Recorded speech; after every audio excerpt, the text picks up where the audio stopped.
Selamat pagi, Shalom, Assalamualaikum warahmatullahi wabarakatuh, Om Swastiastu, salam kebajikan, dan salam harmoni. Perkenalkan, saya Gracie Sari BRC Tepu, saya merupakan dosen program studi aquaculture dan bioteknologi perikanan di Universitas Pendidikan Ganesha. Pada video pembelajaran kali ini, saya akan memfasilitasi proses pembelajaran pada mata kuliah pasca panen, di mana mata kuliah ini merupakan mata kuliah wajib pada program studi aquaculture, yang mana nanti akan terdiri dari 3 SKS, 2 SKS teori dan 1 SKS praktikum. Dan pada mata kuliah ini akan diampu oleh mahasiswa semester 6, di mana nanti kita akan terdiri atas 16 kali pertemuan secara luring, dan pada pertemuan kali ini juga sudah disesuaikan dengan perangkat pembelajaran ataupun RPS. Dan fokus utama dari mata kuliah ini adalah memberikan pemahaman dari prinsip-prinsip teknologi pasca perikanan. Mata kuliah teknologi pasca panen ini dirancang untuk membekali mahasiswa dengan pengetahuan teoritis dan juga kemampuan praktis terkait dengan teknologi pasca panen hasil perikanan, di mana cakupan materi ini meliputi pemahaman mulai dari proses penanganan sampai ke proses pengolahan. Dan pada mata kuliah ini kami sudah rampungkan di dalam 10 materi pembelajaran. Yang pertama itu diawali dengan konsep dasar teknologi pasca panen, yang kedua proses penanganan pasca panen dan rantai dingin, yang ketiga proses transportasi ikan, keempat penanganan ikan hidup menggunakan penyimpanan dingin, kemudian pada pertemuan kelima proses penanganan dengan suhu beku, keenam faktor-faktor yang mempengaruhi mutu ikan dan jenis-jenis pembusukan pada ikan. Yang ketujuh adalah memahami perubahan postmortem yang akan terjadi pada daging ikan. Kemudian yang kedelapan, kami juga akan belajar tentang komposisi kimia dan kandungan gizi pada daging ikan. Yang kesembilan, metode pengolahan dan pengawetan daging ikan. Dan yang terakhir adalah efek pengolahan dan pengawetan terhadap kandungan gizi bahan pangan ikan. Dan pastinya pada mata kuliah ini kami memiliki capaian pembelajaran yang sangat kami harapkan bisa dimiliki oleh anak-anak mahasiswa kami. Yaitu yang pertama, kami mengharapkan mahasiswa mampu memahami deskripsi, konsep dasar, dan juga tujuan dari pengolahan dan juga pengelolaan pasca panen perikanan. Yang kedua, kami mengharapkan mahasiswa mampu menerapkan pemikiran secara logis, kritis, inovatif terkait proses teknologi pasca panen di masa mendatang. Kemudian yang ketiga, mahasiswa juga memiliki keterampilan di dalam menciptakan konsep-konsep baru sehingga mampu membuat produk-produk yang berasal dari hasil budidaya perikanan. Dan yang keempat adalah mahasiswa terampil dalam menerapkan konsep dan pengetahuan untuk mengembangkan kegiatan teknologi pasca panen budidaya perikanan sesuai dengan kebutuhan masyarakat di masa mendatang.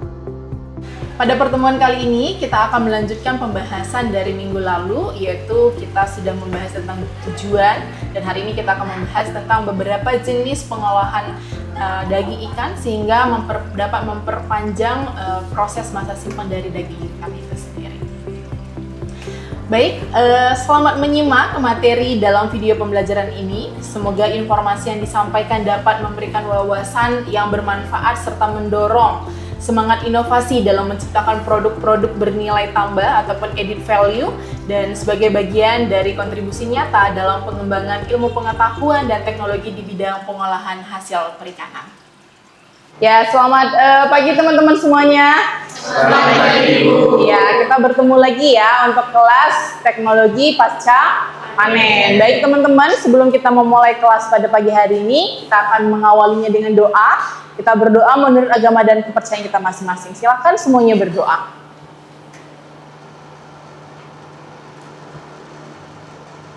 Amin, doa selesai. Oke teman-teman, kita akan melanjutkan materi kita ya yang minggu lalu, yaitu tentang metode pengolahan daging ikan. Baik, seperti biasa ya, kita akan overview sedikit ya teman-teman ya. Ya, sebelum kita overview atau saya tanya-tanya terkait kegiatan ataupun materi kita minggu lalu, tujuan pembelajaran kita pada pertemuan kali ini adalah kita akan belajar bagaimana mengolah ikan setelah dibudidayakan gitu ya. Jadi budidaya, dipanen, kemudian setelah panen apa? Bagaimana? Kayak gitu kan. Kemudian yang kedua, saya berharap nanti teman-teman juga akhirnya paham gitu ya, paham dan mengerti apa-apa saja nih metode untuk pengolahan ikan itu sendiri. Oke, kemarin kita sudah membahas tentang tujuan kita melakukan pengolahan perikanan, ya. Oke, siapa yang mau coba menjelaskan kembali? Kira-kira kenapa, gitu ya? Kenapa kita harus melakukan pengolahan ikan? Oke, good, Tri. Untuk meningkatkan nilai jual. Yang lain? Memperpanjang daya simpan. Marta, silakan dek. Untuk proses untuk menjadi sebuah konsumsi untuk orang. Oke, untuk menjadi sebuah produk yang baru sehingga bisa dikonsumsi oleh banyak orang. Ya, ini benar ya, karena nggak jarang teman-teman ya, banyak orang yang nggak suka makan daging ikan. Entah itu karena bentuknya yang kurang menarik atau mungkin rasanya masih amis, tapi begitu diolah, begitu dibuat jadi produk turunannya, jadinya banyak yang suka, gitu ya. Yang lainnya mungkin sebelah sini, ya silakan deh. Yes, betul. Meningkatkan nilai ekonomi ya. Jadi seperti yang kita tahu ya teman-teman ya, kadang mungkin selama ini pemahaman teman-teman untuk melakukan pengolahan itu biasanya kita cuma taunya kita mengolah bagian filetnya saja. Ya, tapi di beberapa pertemuan sebelumnya kita juga udah sedikit bahas ya, bahwa hasil samping perikanan pun bisa kita olah menjadi banyak produk. Oke, jadi clear ya teman-teman ya, kenapa kita harus melakukan pengolahan pasca panen. Oke. Nah, teman-teman, ini adalah beberapa jenis pengolahan ikan. Sebenarnya banyak ya, apalagi hasil riset yang sekarang itu banyak sekali. Cuman saya akan membagikan yang paling sederhana dan yang mungkin banyak sekali kita temuin dan yang memungkinkan juga bisa kita lakukan sendiri ya. Saya bagi menjadi dua bagian, yaitu pengolahan tradisional dan modern. Tradisional itu ada yang pengeringan, penggaraman, pengasapan, pemindangan, dan fermentasi. Kira-kira udah familiar belum teman-teman? Sudah ya. Yang belum dipahami mungkin di bagian apa? Fermentasi ya? Masih jarang ya? Gitu. Tapi kalau Cece orang Kalimantan fermentasi udah biasa ya?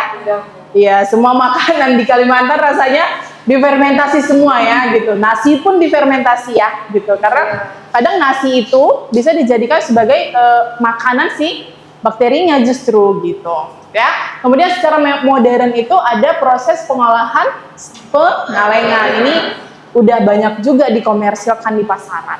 Gitu ya teman-teman ya. Kita akan lihat dulu dari proses pengeringan ya. Kenapa teman-teman? Kenapa dilakukan metode pengeringan untuk di dalam pengolahan pasca panen? Oh, siapa dulu nih? Coba angkat tangan. Oke, Bulan dulu. Untuk mengurangi kadar airnya. Oke, kenapa kira-kira harus kita kurangin kadar airnya? Supaya Ya, Bulan dulu, silakan. supaya ikan itu nggak cepat busuk. Good, supaya ikannya nggak cepat busuk. Yang lainnya? Oke, Tri. Memperhambat aktivitas bakteri. Iya, memperhambat aktivitas bakteri. Karena air itu akan dimanfaatkan sebagai apa? Tempat hidup. Betul, tempat hidup si bakteri. Jadi kalau misalnya kadar air di dalam suatu bahan pangan itu masih banyak teman-teman, cepet banget. Bakteri pembusuk itu cepat sekali. Kayak gitu ya.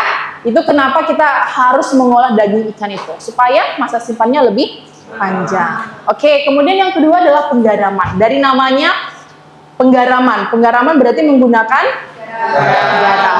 Kira-kira kenapa harus pakai garam? Ada yang tahu? Marta, silakan dek. Karena garam memiliki kandungan yang dapat mengikat air yang ada dalam ikan. Yes, karena garam itu juga memiliki kemampuan ya untuk menarik kandungan air yang ada pada daging ikan. Ya. Kemudian yang ketiga itu, yang ketiga adalah pengasapan ya. Pengasapan juga udah banyak di pasaran ya teman-teman ya. Pengasapan ini biasanya membutuhkan waktu yang lebih lama, tapi dagingnya itu jadinya rasanya jauh lebih enak. Yes. Kemudian pemindangan. Siapa yang sering makan ikan pindang? Ya, Dwi ya. Dwi. Tapi sering bikin ikan pindang, Dwi? Beli aja ya. Tapi orang Bali kan cukup banyak ya keahliannya untuk pemindangannya. Pemindangan ini biasanya kita juga tambahkan kadar garam ke dalam proses pembuatannya, dan kalau orang Bali saya lihat itu ditambahkan sedikit bumbu Bali gitu ya, karena bumbu itu juga mampu mengawetkan kayak gitu. Nah, kalau misalnya udah jadi ikan pindangnya itu masa simpannya jadi lebih panjang, teman-teman. Kemudian yang terakhir, bukan yang terakhir, maksudnya yang terakhir di bagian pengolahan tradisional itu ada fermentasi. Ya, kalau fermentasi itu prosesnya gimana? Ada yang tahu nggak? Pengawetan. Terus apa lagi? Ya, didiamkan gitu ya. Kira-kira apa yang terjadi dalam proses fermentasi? Terjadi perubahan apa? Bentuk. Struktur yang apa, Cece? Dia tuh bentuknya berubah, misalkan ikan kan kesannya, terus dia melebur gitu, hancur gitu. Jadi umur masa simpannya itu lebih awet.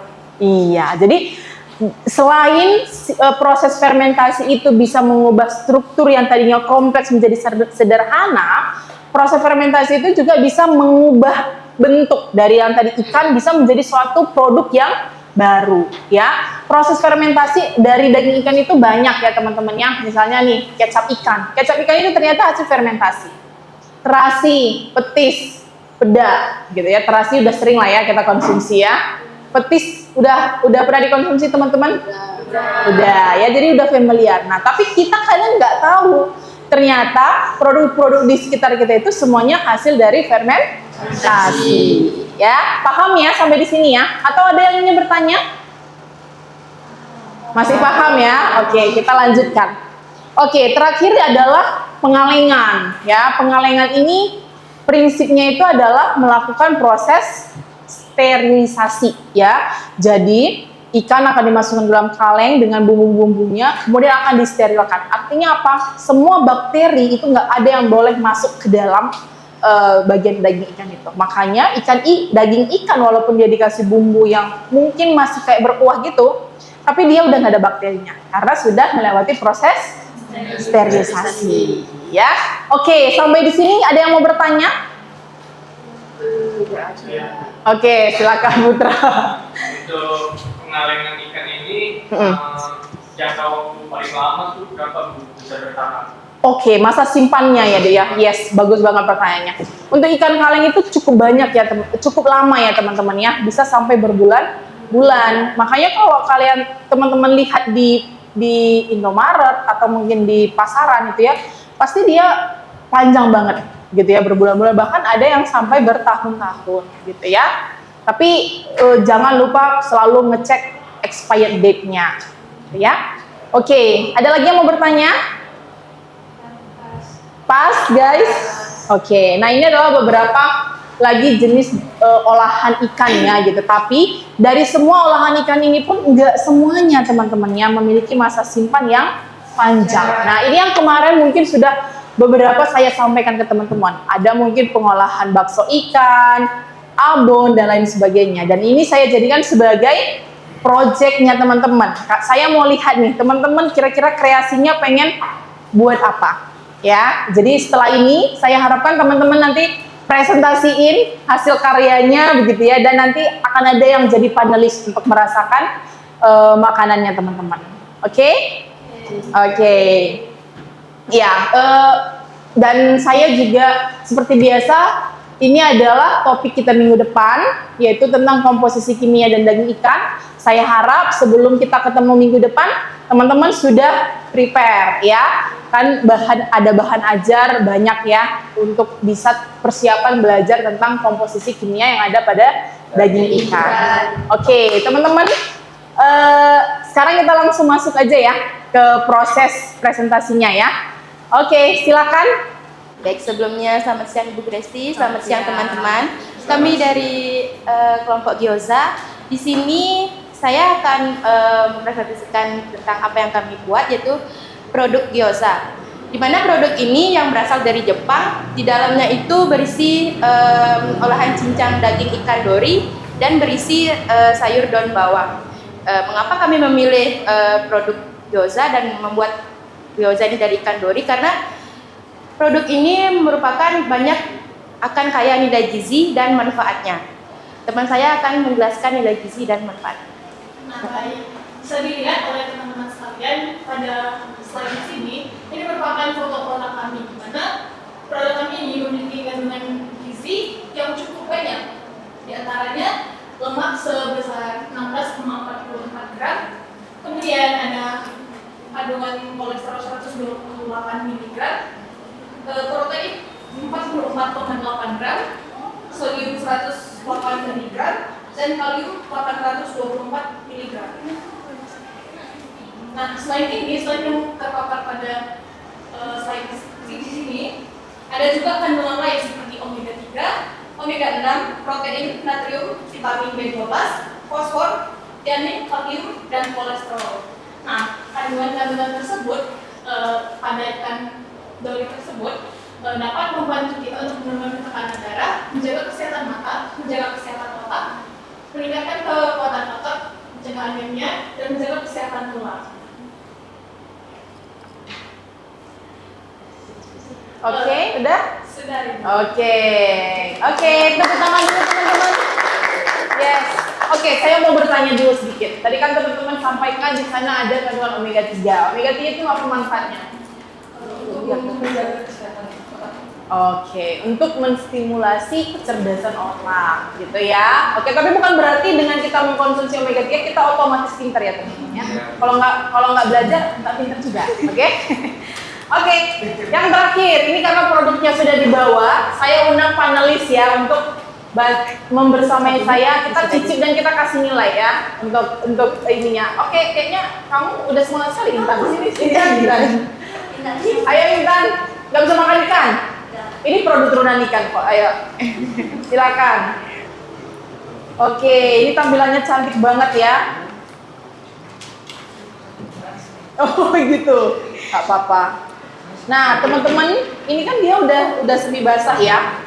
Kira-kira supaya nih produknya bisa masa simpannya panjang, apa yang bisa teman-teman lakukan? Silakan ngomong deh. Enak. Baik teman-teman, untuk produk olahan yang kami buat dari ikan dori ini, untuk proses pemakaian simpannya ini bisa disimpan di freezer sebagai seperti frozen food. Oh, berarti sebelum dikukus di frozen food dulu. Kalau nanti mau makan baru dikukus gitu ya. Oke, mantap. Dulu kopi. Intan berapa nih? 910. Wih. Karena balance sama pedesnya enak ya. Kasihan mereka nggak bisa nyicip. Oke, thank you guys. Thank you. Silakan ditutup dulu. Baik, sekian presentasi dari kelompok kami, kelompok Gyoza. Kami akhiri dengan selamat siang. Selamat siang. Thank you deh. Oke, kelompok selanjutnya teman-teman gimana? Hai guys, selamat siang dosen dan teman-teman sekalian. Kami dari kelompok Nugget Dori Bitu. Izinkan kami untuk mempresentasikan produk hasil olahan kami, yaitu nugget Norbido. Selanjutnya akan dijelaskan oleh rekan saya. Norbido atau nugget ialah cemilan inovatif dari udang yang menawarkan solusi sehat dan lezat yang terjangkau. Bahan baku lokal dan proses produksi sederhana yang memastikan efisiensi dan kualitas tinggi. Norbido juga kaya akan protein dan omega 3 dan kalsium. Selanjutnya akan dilanjutkan oleh saya. Baik teman-teman, untuk info nilai gizinya terdapat di infografis kita. Ya, di sini kandungannya itu terdapat lemak total, ada lemak jenuh, terus ada lemak baik, terus ada protein dan karbohidrat. Nah, di sini juga terdapat garam yang sebenarnya cukup tinggi ya untuk dikonsumsi setiap hari. Nah, nugget kita ini juga sebenarnya bagus untuk memperkuat itu tulang dan juga bagus untuk mencerdaskan otak untuk anak-anak. Oke, sekian. Oke, tepuk tangan dulu dong untuk kelompok Noribito. Oke, kira-kira Noribito ini punya masa simpan berapa lama ini kira-kira? Kalau jadi frozen food sebelum digoreng?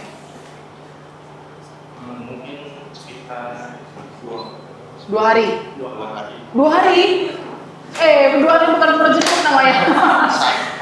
2 bulan? 2 bulan. Gitu dong. Kamu buat saya jadi gagal ngajar nih. Oke guys, ini berarti nugget, ini cocolannya. Ya. Roti ini buat sendiri ya, akan dibeli ya. Ya. Oke, saya undang panelis siapa yang mau makan? Oke, silakan dulu ya sini. Ada lagi yang mau ya bantu saya, soalnya banyak. Nunggu ini ya, nungguin makan ya. Oke, ada yang mau? Sini, ke depan, ayo.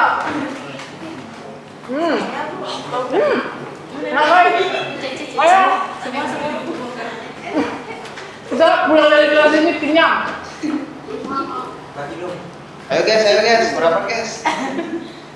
Ayo. Amat. Ini sayurnya boleh ya? Boleh. Berapa nilainya? Cece, 90 dari 100 ya?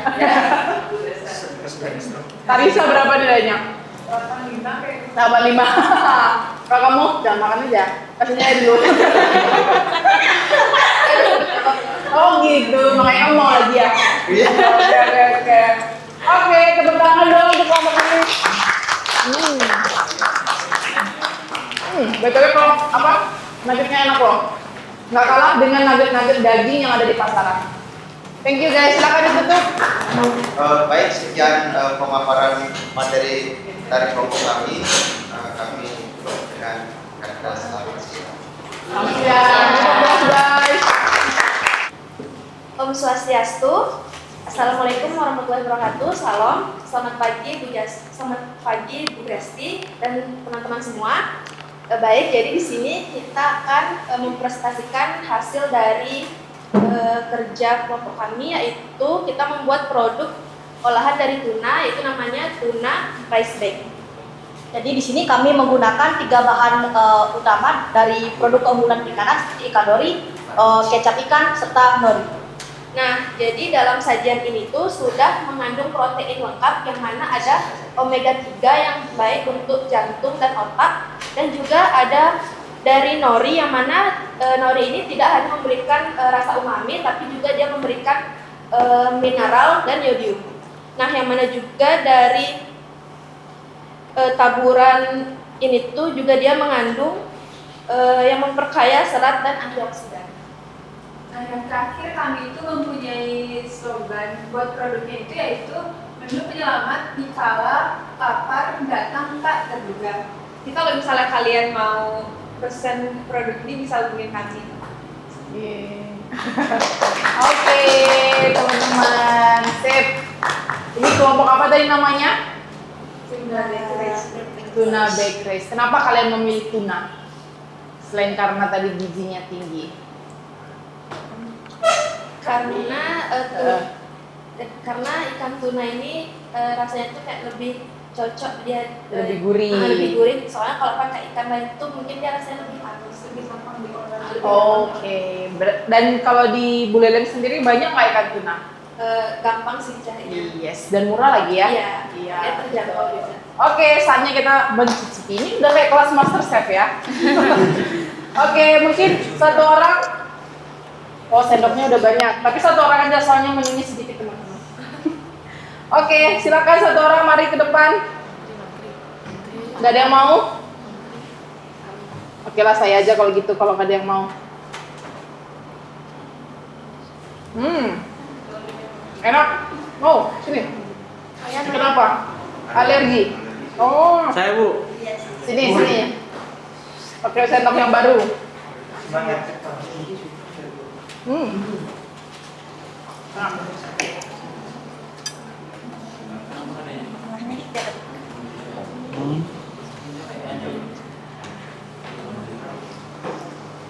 Enak sih, Dik? Enak? Berapa nilainya? 9,9/10. Wah, luar biasa, luar biasa kelompok ini. Tapi layak jualan nih? Layak banget. Cuman akhirnya kekurangannya kalau bikin seperti ini tidak memiliki masa simpan yang panjang. Ya, tapi itu juga oke, kayak gitu. Karena akhirnya seperti kalau tampilannya seperti ini, orang yang mungkin tadinya nggak mau makan daging tuna karena mungkin nggak suka melihat physically, kalau kayak gini kan enak dan udah bagus tampilannya, kayak gitu ya. Silakan ditutup teman-teman. Baik, cukup sekian pemaparan dari hasil kelompok kami. Kami tutup dengan selamat siang semuanya. Selamat siang. Kita dulu foto. Oke, baik teman-teman, terima kasih ya untuk partisipasi teman-teman untuk hari ini. Saya cukup sangat appreciate ya untuk ide-ide briliannya teman-teman gitu ya. Ada yang buat nugget, ada yang gyoza, kemudian ada rice bowl gitu-gitu ya. Dan rasanya ini akan relate juga ke mata kuliah kewirausahaan yang teman-teman juga ampuh saat ini gitu ya. Jadi teman-teman, ayo dikembangkan lagi inovasinya. Ya, terus tadi juga saya ini ya luar biasa kalian mencantumkan perkiraan gizinya. Cuman itu belum pasti ya teman-teman ya. Kalau nanti teman-teman jualan jangan langsung mencantumkan itu karena bahaya kalau nggak pas. Makanya di pertemuan minggu depan, kenapa saya meminta teman-teman hari ini membuat produk supaya pertemuan minggu depan itu kita hitung perkiraan kandungan gizinya. Kita akan hitung berapa berat setiap bahan yang teman-teman pakai supaya kita tahu perkiraan kandungan gizinya. Kayak gitu ya. Oke, sebelum saya tutup kelas hari ini, ada yang mau bertanya lagi? Atau ada yang mau makan? Nggak bisa. Oke, silakan. Ada yang mau bertanya? Cukup jelas? Cukup jelas. Oke, kalau tidak ada pertanyaan lagi, saya ucapkan terima kasih banyak teman-teman. Sampai ketemu minggu depan. Dan sebelum kita akhiri kelas hari ini, kita kembali berdoa, kita mengucap syukur, kita berdoa menurut agama dan kepercayaan kita masing-masing. Silakan semuanya berdoa. Amin, doa selesai. Cukup sekian dan terima kasih. Dan sampai jumpa minggu depan teman-teman. Selamat siang. Demikian video pembelajaran pada mata kuliah teknologi pasca panen. Semoga apa yang disampaikan bermanfaat bagi kita semuanya. Dan saya Grace Tisari mengucapkan banyak terima kasih. Selamat pagi dan salam harmoni.